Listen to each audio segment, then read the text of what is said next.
말씀 보도록 하겠습니다. 오늘 말씀은 야고보서 1장 2절부터 4절까지 말씀입니다. 1장 1절부터 하죠. 1절부터 4절까지 야고보서입니다.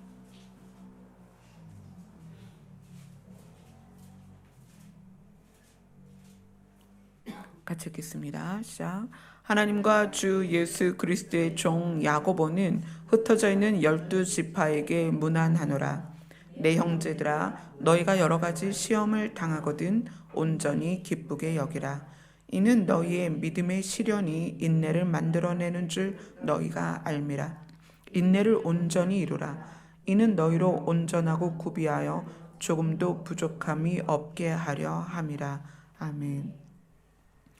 시험이라는 말을 우리는 주님께서 가르쳐 주신 기도 안에서도 발견합니다.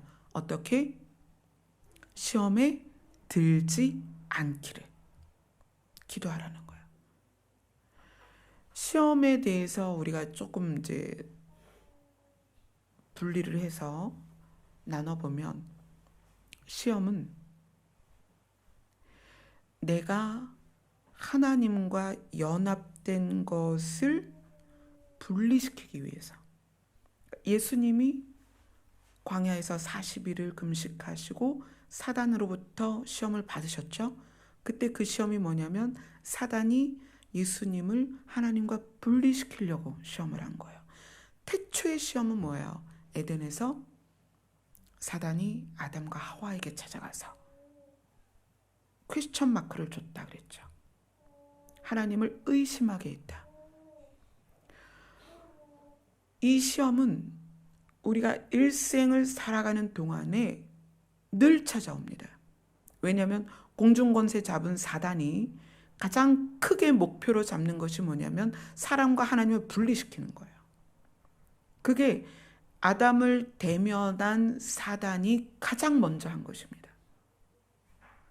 첫 사람 아담을 대면한 사단은 가장 먼저 한 것이 뭐냐면 사람을 하나님과 분리시키는 것.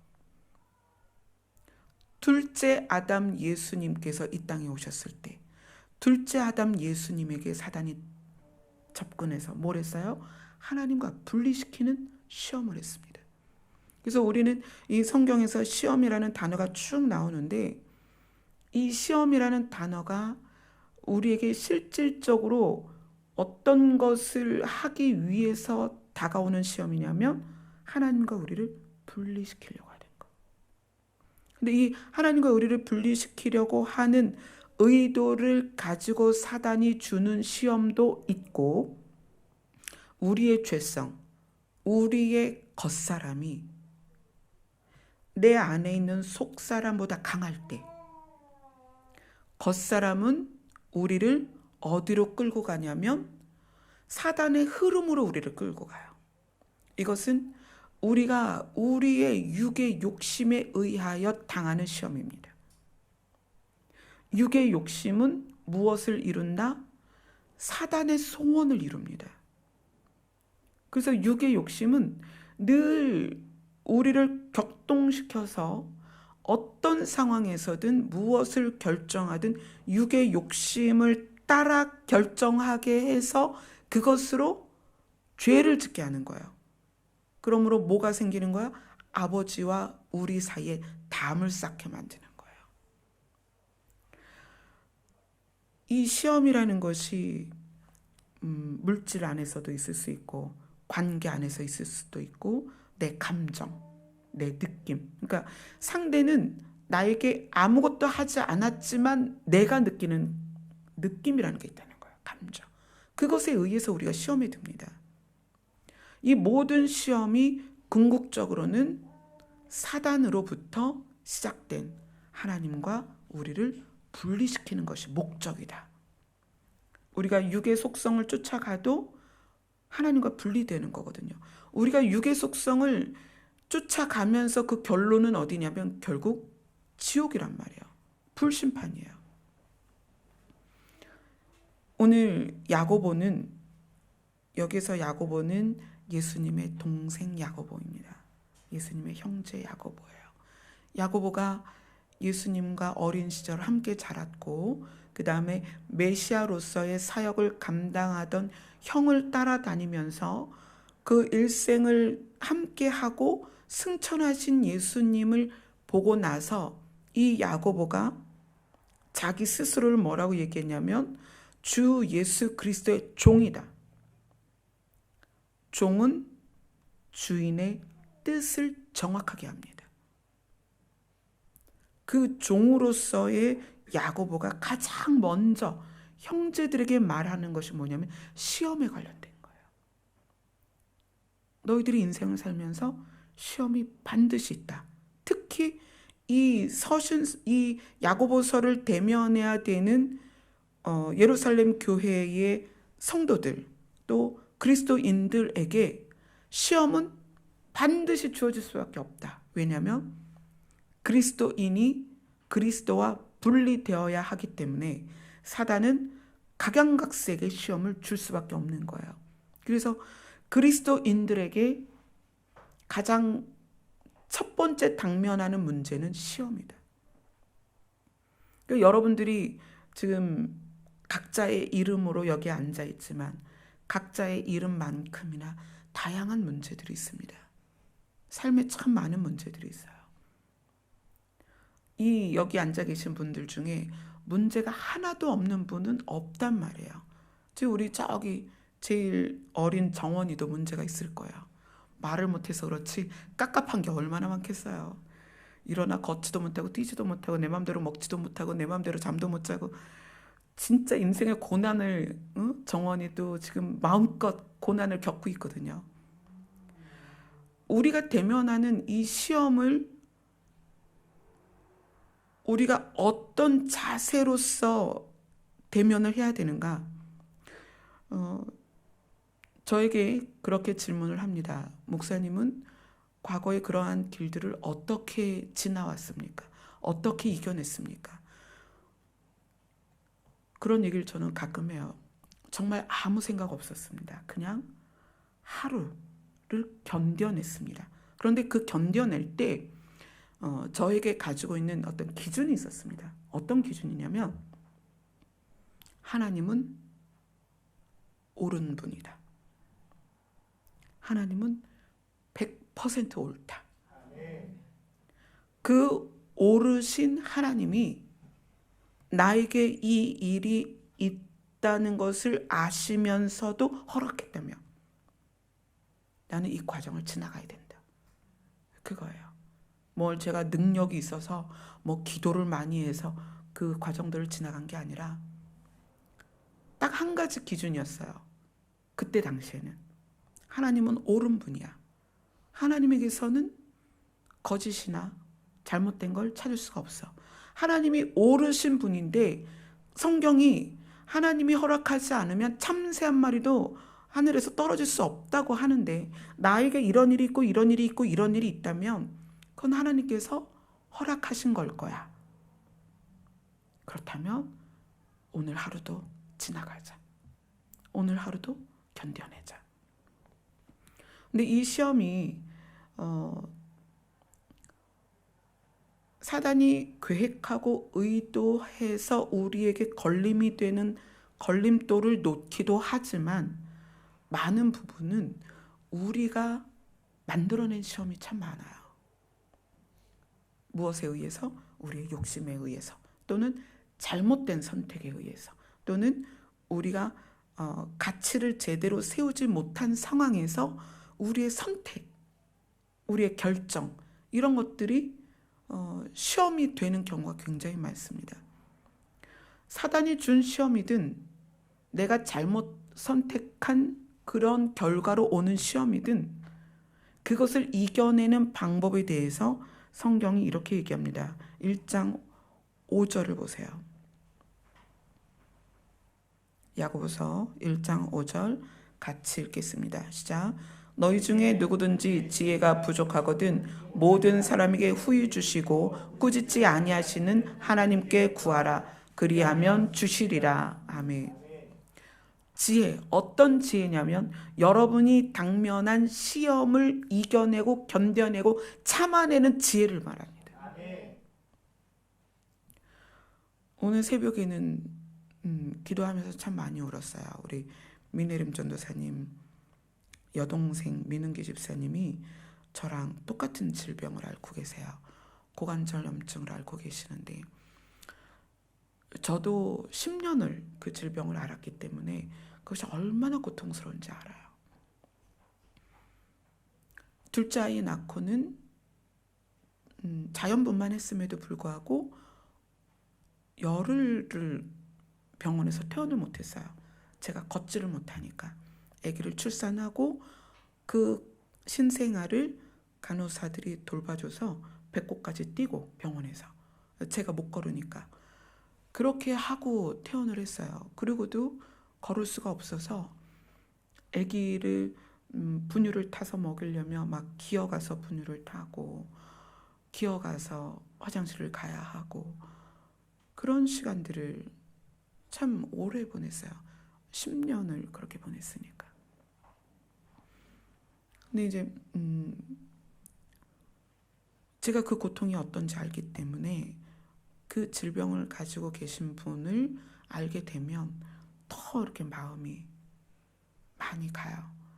더 안타깝고. 그래서 하나님, 하나님께서 고쳐주실 건데 그 때를 단축시켜 주셔서 사람이 많은 것들이 많은 종류의 다양한 어려움이 있지만 육신이 느끼는 고통만큼 어려운 게 있을까 싶어요. 못 먹고 뭐 일이 힘들고 아니면 누가 불편하고 돈이 좀 없어서 불편하고 그런 거는 견딜 수 있지 않을까요? 그런데 약을 먹어도 어찌할 수 없는 통증이 있다는 거는 정말 견디기 힘들어요. 제가 진통제 맥시멈으로 16알까지 먹었거든요. 4알씩 하루 4번을 먹었어요. 그렇게 진통제를 먹어도 아프니까 안 먹으면 더 아프고 그나마 먹으면 그래도 조금 줄어들고 그런 과정을 지나왔기 때문에 저는 사람들이 겪는 연단 중에 질병이 가장 힘들다고 생각을 해요. 그래서 새벽에 그렇게 마음이 아프더라고요. 저도 그렇게 똑같은 질병으로 고통을 지나왔기 때문에. 그런데 야고보가 이렇게 말해요.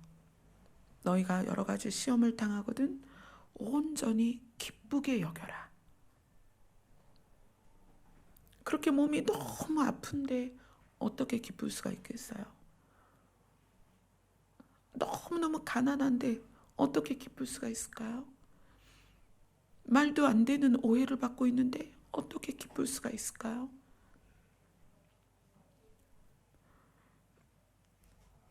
얼마 전에 한 3주 된 것 같아요. 찬미랑 집에서 이런저런 얘기를 하다가 찬미의 기억에 가장 가난했던 때 그 이야기가 나왔어요. 찬미의 기억에 가장 가난했던 시절.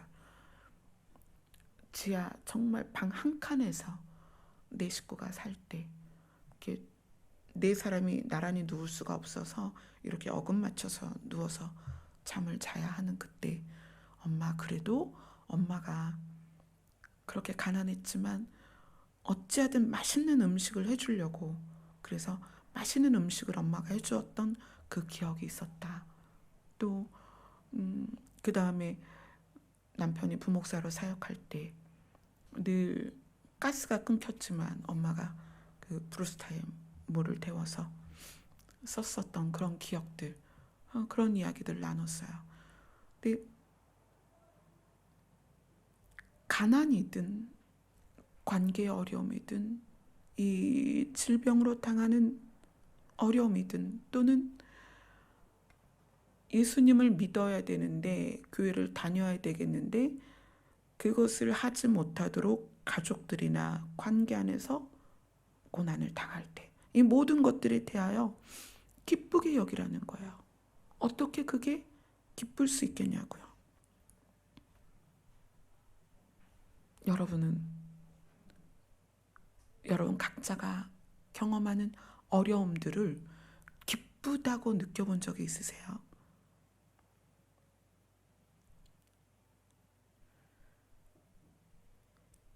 이 기쁨을 저는 이제 와서 알게 됐어요.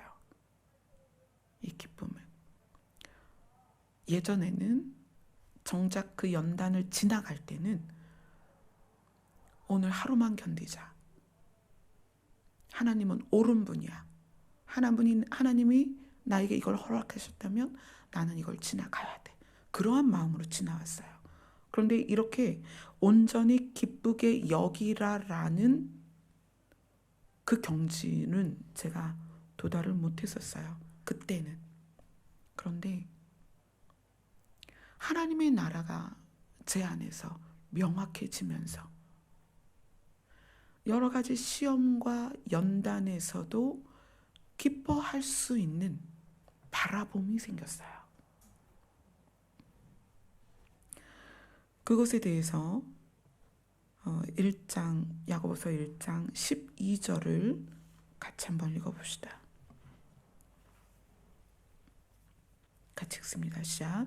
시험을 참는 자는 복이 있나니 이는 시련을 견뎌낸 자가 주께서 자기를 사랑하는 자들에게 약속하신 생명의 면류관을 얻을 것이기 때문이라. 야고보가 예수님 승천하신 후에 복음을 전할 때의 시험은 우리랑은 조금 다르죠. 믿는 자들이 목숨을 걸어야 하는, 그래서 그들을 예수 그리스도와 분리시키려 하는 시험들이에요. 야고보는. 그래서 여기에서 시험을 참고 견디면 우리는 이 시험을 이겨내면 생명의 면류관을 받는다. 그래서 기쁨이 있는 거예요. 그럼 지금 북한도 아니고 이슬람권도 아니고 원하면 누구든지 교회를 갈 수 있는 우리가 어떻게 기쁨을 느끼는가? 시험을 통해서. 하나님의 나라가 여러분 안에 확실하게 임하면 시험을 만나되 그것을 이겨내면서 쾌감을 누립니다. 이겨냈다. 내가 한 발 더 그 나라에 가까이 갔다. 내가 이것을 이겨내므로 내가 하나님의 나라의 상속권을 잃지 않을 것이다. 이 시험들은 지금 우리가 당하는 시험은요, 대부분 그 설명을 지금 야고보서 1장 6절, 7절, 8절이 그거를 이제 이야기를 해주고 있어요. 6절, 7절, 8절 같이 있습니다. 시작.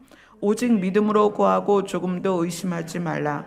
의심하는 자는 마치 바람에 밀려 요동하는 바다 물결 같으니 이런 사람은 무엇이든지 주께 얻기를 생각하지 말라. 두 마음을 품어 모든 일에 정함이 없는 자로다. 여기에서 나오는 의심이 불리하다는 거예요. 불리하다. 이 당시에 예수님을 목숨 걸고 믿는 자들에게 시험이 올 때 내가 굳이 이러면서까지 예수를 믿어야 돼? 이런 거 있죠. 내가 목숨까지 걸고 예수를 믿어야 돼? 예수 믿고 죽어서 뭐 천국 간다고 하는데 아니면 어떡해? 그러니까 정말 다양한 방법으로 예수님과 그리스도인을 분리시키려는 시험들이 올 때 이것을 이겨낼 수 있는 지혜를 하나님께 구하고 그 다음에 의심하지 말라는 거예요. 예수 그리스도에 대하여, 그 복음에 대하여, 그분이 주실 생명의 면류관에 대하여 의심하지 말라. 반드시 주실 것이다. 그럼 지금 우리 생명을 걸고 믿는 것이 아닌 이 세대에서 우리는 이 시험에 대해서 우리가 하나님과 분리될 수 있는 것들이 무엇인지를 한번 곰곰이 생각해 보세요. 차라리 너 예수 믿을래 안 믿을래 이랬으면 좋겠어요. 시험이 단도직입적이면 목숨 걸고 믿을 거 아니에요. 근데 그게 아니라 우리에게 오는 시험은요, 에덴에서의 시험 같아요. 아주 조용히 긴밀하게 스며들어서 우리가 알아채지 못하는 사이에 주님과 분리시키는 그런 시험이란 말이에요. 그래서 우리는 반드시 이 시험을 이겨낼 수 있는 지혜를 5절에서처럼 너희 중에 누구든지 지혜가 부족하거든 하나님께 구해라. 어떤지 시험을 이겨낼 지혜를 구하라. 지금 이 시대는요, 하나님과 우리를 분리시키는 작업이 너무 교묘해요. 정말 교묘해요. 교회 안에서 목회자가 우리를 하나님과 분리시킬 수도 있다는 거예요. 제가 말도 안 되는 기사를 오늘 봤습니다. 무슨 벙커원 교회인가 뭐 이상한 교회가 있어요. 거기에서 낙곰수 아시죠? 그 낙곰수에 나오는 김용민 씨인가요? 김어준? 그러면 김어준 씨 말고 김용민 씨인가요? 또 누구 하나 있죠?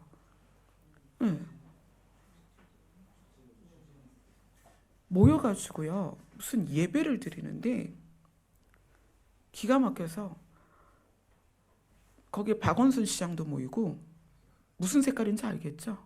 창립 예배를 드리는데 박원순 시장하고 그 주변 사람들 돌까지 모여갖고요, 창립 예배를 드리는 거예요.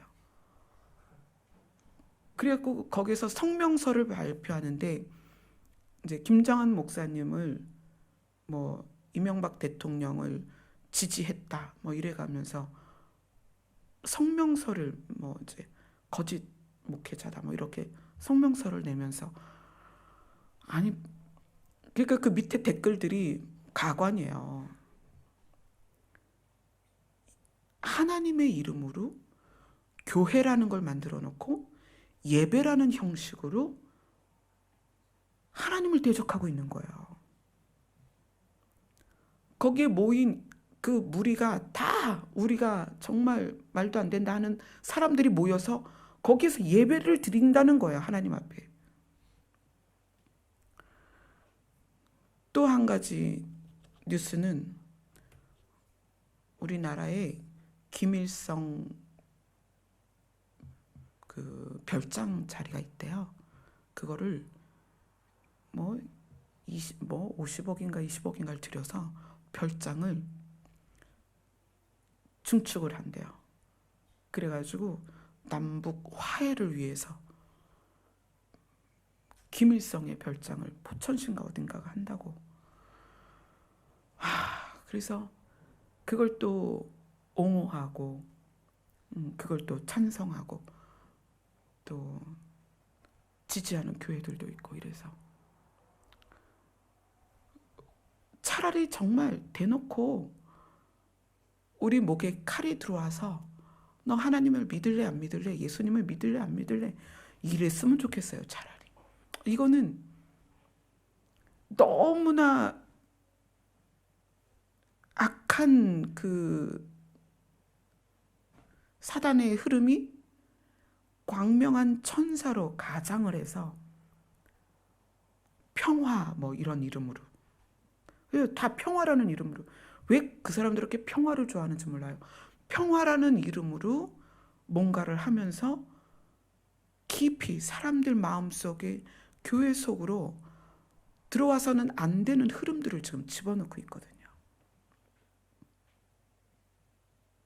여러분, 기도하지 않으면 분별할 수 없습니다.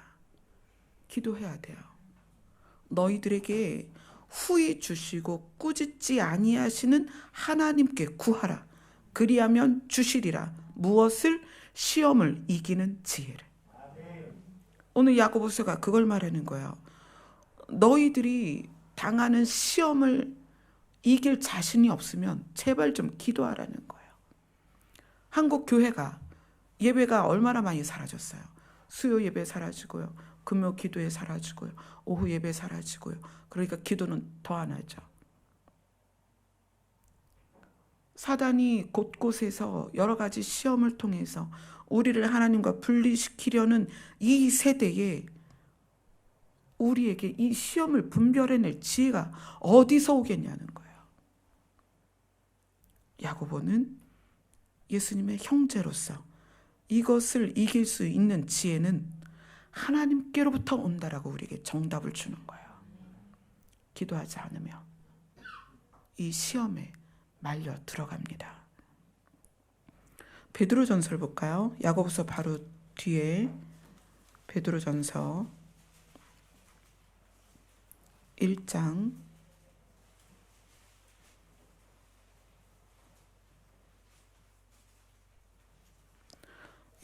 5절로 6절입니다. 같이 읽습니다. 시작. 너희는 말세에 나타내기로 예비하신 구원을 얻기 위하여 믿음으로 말미암아 하나님의 능력으로 보호하심을 받았느니라. 그러므로 너희가 이제 여러 가지 시험으로 말미암아 잠깐 근심하게 되지 않을 수 없으나 오히려 크게 기뻐하는도다. 베드로도 예수님과 함께 동행했던 사람이에요. 예수님의 모든 삶을 명확하게 본 사람이고 경험한 제자입니다. 이 베드로가 편지를 썼는데 첫 번째 장에 그들에게 안부를 묻고 나서 말한 것이 뭐냐면 시험에 관한 거예요. 너희가 이제 여러 가지 시험을 만날 것이다. 그리고 근심도 하게 될 것이다. 그러나 기뻐하라. 왜냐하면 7절에 보면 7절을 같이 읽습니다. 자, 너희 믿음의 확실함은 불로 연단하여도 없어질 금보다 더 귀하여 예수 그리스도께서 나타나실 때에 칭찬과 영광과 존귀를 얻게 할 것이니라. 아멘. 저조차도 저를 아는 사람들에게 그런 얘기를 듣습니다. 빠져도 너무 깊이 빠졌다. 좀 유별나게 한다. 유별나게 믿는다. 그런 말을 듣습니다. 친척들에게도 듣고 친구들에게도 듣고. 그런데 제가 하나님의 나라가 제 안에 명확하게 세워지면서 제가 그런 말을 들을 때 기쁨이 옵니다. 두고 봐라. 내가 너희들에게 보여줄 게 있다. 예수님께서 이 땅에 임하실 때 나는 그분과 함께 있을 것이다. 내가 그분과 함께 있다는 것을 너희들이 알았을 때 너희들은 그때부터 대가를 치를 것이다. 그 자리에 함께하기 위해서 또 다른 대가를 치르고 그 자리에 와야 할 것이다. 여러분이 예수 그리스도를 안에 모시기 위하여 치르는 대가에 대해서 기뻐하세요. 그것이 어떤 대가든, 그것이 때로는 건강일 수 있고 물질의 문제일 수 있고 관계에서 겪는 어려움일 수 있습니다. 자기 자신과의 싸움일 수도 있어요. 그러나 그 대가를 기뻐하세요. 왜냐하면 예수님께서 오실 때 어떻게 칭찬과 영광과 존귀를 우리에게 주실 것입니다. 저도 하나님의 나라가 제 안에 명확하지 않을 때에는 견뎌냈습니다. 울면서 견뎌내고 고통스럽지만 견뎌내고 하나님이 오르시니까 그래, 나는 지금 이 상황을 이해할 수 없어. 남편의 장례식 때 그런 이야기를 하는 거예요. 너는 무슨 죄가 많아서 남편도 죽고 아이도 아프고 도대체 이게 뭐니? 믿어서 잘 된 게 뭐니?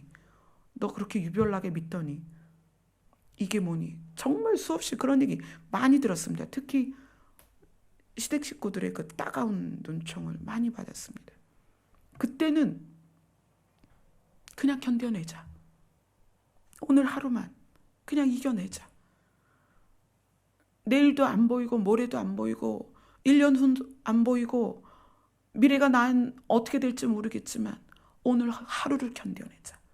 왜냐하면 하나님은 오르시니까. 하나님은 절대 나에게 나쁘게 하실 분이 아니니까. 하나님은 옳은 분이니까 내가 하루만 견뎌내자. 그런데 하나님의 나라가 명확하게 제 안에 그려지면서 이제는 그것에 대해서 기쁨이 생기는 거예요. 맞아. 주님이 오시면 영광과 존귀가 나에게 있을 것이야. 많은 사람들이 오히려 나를 부러워할 것이다. 내가 주님 앞에 섰을 때 그것을 본 자들이 얼마나 부러워할까.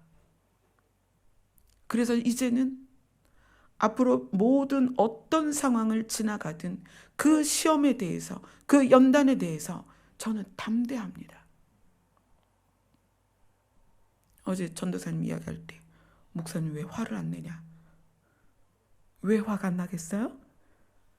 이 기쁨이 있는 거예요. 어떤 문제를 겪든 기쁨이 있는 거예요. 두고 봐라.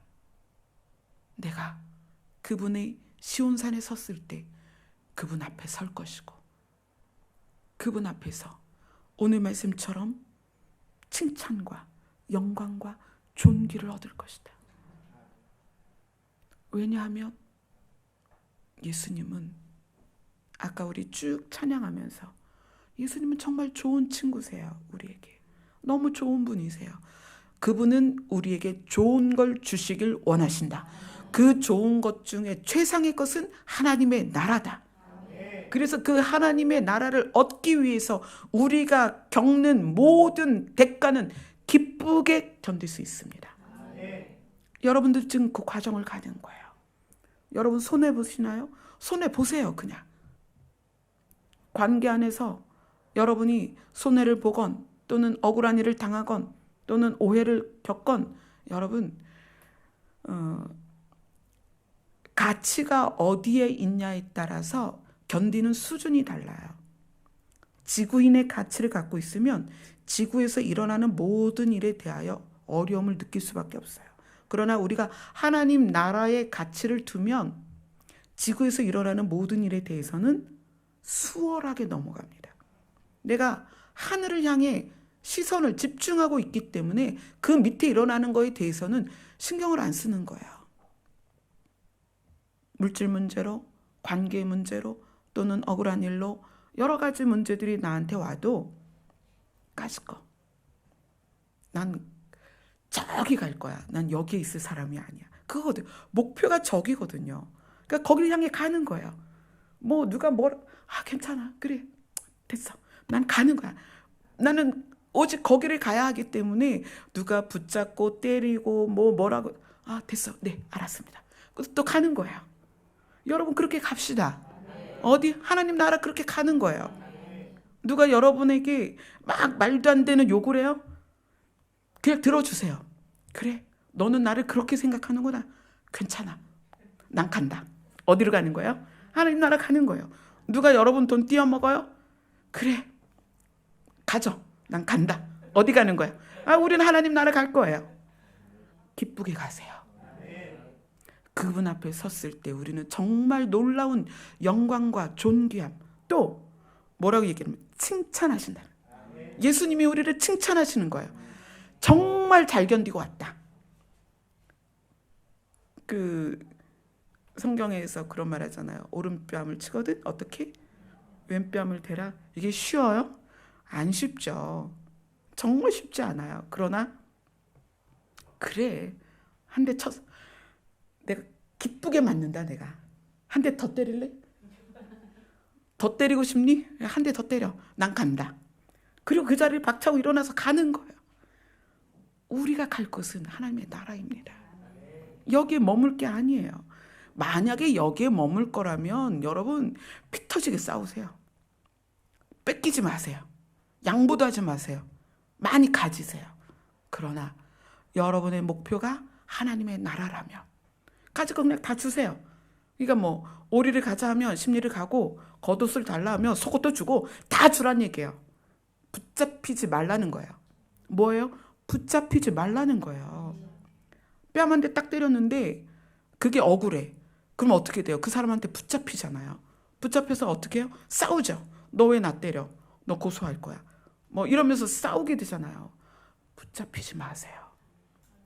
관계로도 붙잡히지 말고요. 감정으로도 붙잡히지 말고 물질로도 붙잡히지 마세요. 여러분 갈 길이 바쁩니다. 여러분을 뭐라고 규정하냐면 나그네다. 나그네는 가야 됩니다. 가야 할 곳으로 가야 돼요. 나그네가 머물러서 정착해버리면 큰일 나는 거예요. 목표를 잃어버린 거예요. 우리의 목표는 하나님의 나라다. 이런저런 일 정말 많이 있습니다. 지구상에서 가지가지 여러 가지 일이 우리에게 옵니다. 그래서 오늘 말씀이 너희가 여러 가지 시험을 당하거든 기쁘게 여겨라. 너희는 지금 대가를 치르는 거다. 어디 가기 위해서? 하나님 나라에 가기 위해서. 제가 가장 심리적으로 힘들 때 하나님 앞에 따졌어요. 항상 기뻐하라고 그러는데 하나님 보세요. 내가 기뻐하게 생겼나? 아니 이 상황을 보시라고요. 이게 기뻐하게 생겼냐고요. 정말 제 마음은 지옥 같아서 우울증 약을 좀 사다 먹어야 되겠다. 이거 수면제를 좀 먹어야 되겠다. 이런 상황이었어요. 도무지 기뻐한다는 것이 이론이지 실제가 아닌 거예요. 우리 그럴 수 있죠. 그런데 하나님께서 들려주신 이야기가 제가 유치원 교사였으니까 그렇게 말씀하시는 거예요. 너희가 놀이동산을 간다고 치자. 가는 과정도 놀이동산이겠느냐. 유치원 아이들을 셔틀버스하고 이제 큰 버스 빌려서 이렇게 태우면 이제 선생님들이 인솔 선생님들이 타잖아요. 그러면 이제 유치원을 떠나서 뭐 목표가 에버랜드다. 그러면 가는 길이 뭐 1시간 반, 2시간 가야 되잖아요. 그 안에서 난리예요, 난리. 뭐 오줌 싸는 애, 뭐 멀미하고 토하는 애, 옆에랑 싸우고 울고 난리예요. 그런데 에버랜드에 딱 도착해갖고 차 문을 열고 애들이 쭉 내리잖아요. 그리고 그 건 모양만 보고도 애들이 우와! 뭐 싸우는 게 어디 있어요. 그냥 빨리 들어가고 싶죠. 그리고 들어가고 나면 거기에 보여지는 것 때문에 애들이 정신을 잃고 너무 좋아서 그 안에 딱 들어가면 차 안에서 있었던 걸 기억하는 아이들 하나도 없어요. 그냥 다 거기서 노느라고 바쁘죠. 우리의 인생은 놀이동산을 가는 여정 안에 있는 그 유치원 아이들 같아요. 차가 가다가 정체가 될 수도 있죠. 길이 막히면. 타이어 펑크 날 수도 있죠. 멀미 나서 다 토할 수도 있죠. 못 참아갖고 오줌 쌀 수도 있습니다. 그러나 그 놀이동산 안에 들어가면 끝이에요. 그 과정을 기억해서 놀이동산에 주저앉아서 왜 내가 멀미를 했을까? 왜 교통체증이 있었을까? 연구하는 사람 하나도 없어요. 끝입니다. 여러분들이 인생 길은요. 하나님 나라 가는 여정이에요. 이거 아무것도 아니에요. 휙 하고 지나갑니다. 그리고 어느새 그분 나라에 가 있는 거예요. 얼마나 신나겠어요. 그분 나라 가서 가부좌 틀고 딱 앉아가지고 누가 나한테 50만 원 빌려갔는데 왜 안 갚는 거야? 그러겠어요? 아니에요. 그분의 나라에서 그분의 나라를 누리면서 칭찬과 존귀와 영광 가운데 있을 거란 말이에요. 야고보라는 예수님의 형제가, 베드로라는 예수님의 수제자가 자기의 글의 첫 번째 주제가 뭐냐면 너희 시험 당할 거다. 너희 정말 여러 가지 시험 당할 거다. 그러나 기뻐해라. 그거 아무것도 아니다. 그걸 지나서 그 대가를 치르고 너희는 그 나라에 갈 것이다. 예수님은 좋은 분이다. 반드시 그것을 너희에게 줄 것이다. 생명의 면류관을 줄 것이다. 아멘. 우리 미네림 전도사님 오늘 2시간 주무셔갖고 정신이 오락가락 하신다고 아까 그러셨어요. 오늘 예배 드리다가 좋을 것 같다고. 그래서 제가 그랬어요. 전도사님, 저 오늘 저도 못 잤는데요. 저는 안 졸아요. 왜냐하면 설교하거든요. 그래서 제가 전도사님 막 놀렸어요. 전도사님은 앉아서 졸 수 있지만 저는 서서 설교하기 때문에 저는 졸 수가 없어요. 저는 가끔 졸지 않는 이 자리가 너무 좋아요. 근데 나중에 이제 바뀌어서 제가 그 자리에 앉아 있으면 졸지도 모르죠. 하여튼 졸든지 아니 졸든지, 피곤하든지 아니 피곤하든지 우리가 가는 곳은 정해져 있어요. 하나님의 나라입니다. 우리 지금 그곳으로 가고 있습니다. 우리 박명수 권사님 그러셨어요. 산전수전 공중전 뭐 저기 어디서 말 타고 오셨다고요? 만주벌판에서. 제가 그 얘기 듣고 만주벌판에서 말 타다 오셨다 그래가지고 그만큼 그게 뭐냐면 인생의 스토리가 많다는 얘기예요. 우리 모두가 정말 많은 일들을 경험하고 그 일을 지나서 지금 이 자리에 앉아 있는 거예요. 기뻐하세요. 우리의 결론은 하나님의 나라입니다. 우리 지금 그곳으로 가고 있어요. 힘내세요. 때로는 몸이 아플 수 있고 경제적으로 어려울 수도 있고 관계 안에서 어려움 당할 수 있습니다. 그것이 우리를 아프게 할 수 있어요. 그러나 우리가 최종적으로 가는 것은 하나님의 나라입니다. 그 최상의 가치가 여러분을 살리고 있다는 거예요. 아멘. 그래서 우리는 오늘도 철야를 합니다. 아멘. 철야에 동참하실 분들은 같이 하시면 감사하겠습니다. 아멘. 자, 우리 찬양 400장 찬양합시다.